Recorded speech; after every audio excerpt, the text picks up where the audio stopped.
உட்கார்ல இல்ல பேசுறேன் கேட்கணும். நான் தண்ணி போடல, நீ தண்ணி போட்டுக்கேரு. கொடுங்க. நான் உங்களை மாதிரி தண்ணி போட்டு உங்களை மாதிரி பேசுறேன். தண்ணியை போட்டு பேசுறதுக்கு இப்ப ஆள் இல்லைங்க. நீங்களே உயிர் போனா தான் வருவீங்க. நீங்களே ஒரு உயிர் போனா தான் வருவீங்க.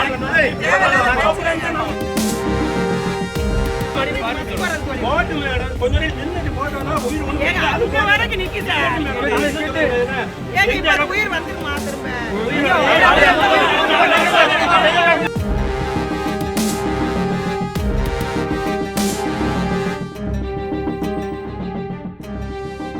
தென்காசி மாவட்டம் பாவூர் சத்திரம் அருகே அரசு பேருந்து மோதி பெண் உயிரிழந்த சம்பவத்தை கண்டித்து இறந்த பெண்ணின் உறவினர்கள் பேருந்தை மறித்து மறியலில் ஈடுபட்டதால் பரபரப்பு ஏற்பட்டது. மேலும் பேருந்து மறியலில் ஈடுபட்ட நபர்களை ஒருமையில் பேசிய பெண் உதவி காவல் ஆய்வாளரின் செயல் அதிருப்தியை ஏற்படுத்தியது.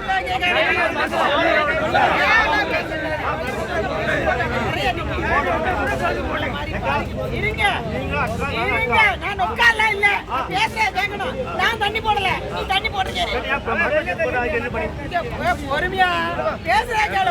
உங்களை மாதிரி தண்ணியை போட்டு உங்களை மாதிரி பேசுறேன். தண்ணியை போட்டு பேசுறதுக்கு ஆள் இல்லைங்க.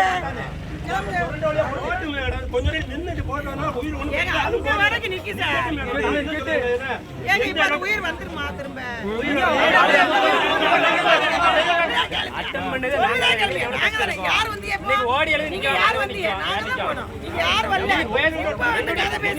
தென்காசி மாவட்டம் பாவூர் சத்திரம் அருகே உள்ள துரைசாமிபுரம் கிராமத்தைச் சேர்ந்தவர் 36 வயதான முத்துச்செல்வம்.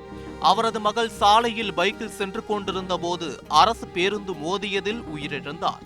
இதனை கண்டிக்கும் விதமாக உயிரிழந்த பெண்ணின் உறவினர்கள் பேருந்தை மறித்து மறியலில் ஈடுபட்டனர். மேலும் தங்கள் பகுதியில் உள்ள கிராமப்புற சாலையில் வாகனங்கள் அனைத்தும் திருப்பிவிடப்பட்டுள்ளதால் சாலை உருக்குலைந்து காணப்படுவதாகவும் சிறிய வாகனங்கள் செல்லும் சாலையில் அரசு பேருந்துகள் மட்டும் இன்றி கனரக வாகனங்களும் தென்காசிக்கு செல்வதால் விபத்துக்கள் தொடர்ந்து நடைபெறுவதாகவும் இது குறித்து தென்காசி மாவட்ட ஆட்சியர் மற்றும் துறை சார்ந்த அதிகாரிகளிடம் மனு அளித்தும் எவ்வித நடவடிக்கையும் எடுக்கவில்லை எனவும் அதனாலேயே விபத்து ஏற்பட்டு பெண் உயிரிழந்துள்ளதாக கூறி சுமார் 100க்கும் மேற்பட்ட பொதுமக்கள் அரசு பேருந்துகளை மறித்து மறியலில் ஈடுபட்டனர்.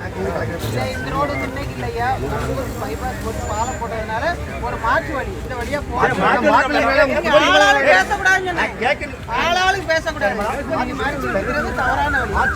நீங்க இப்ப வழிய மறிக்கிறது வந்து தவறானது. அதுக்கு முறைகள் இருக்கு. நீங்க யாரை அணுகணுமோ அங்க அணுகுங்க. எங்கிட்ட கம்ப்ளைண்ட் கொடுங்க. உங்களுக்கு என்ன குறை எங்ககிட்ட போட்டுதாங்க அந்த வழியை போய் சொல்லிடுவோம். நான் கிடையாது. இந்த வழியை பஸ்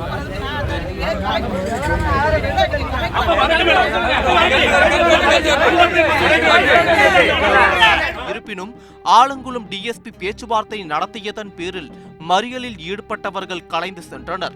சுமார் 2 மணி நேரத்திற்கும் மேலாக அரசு பேருந்துகள் சிறைப்பிடிக்கப்பட்ட நிலையில் மீண்டும் எவ்வித இடையூறும் இன்றி தென்காசி நோக்கி சென்றன. இதனால் சிறிது நேரம் அப்பகுதியில் பரபரப்பு நிலவியது.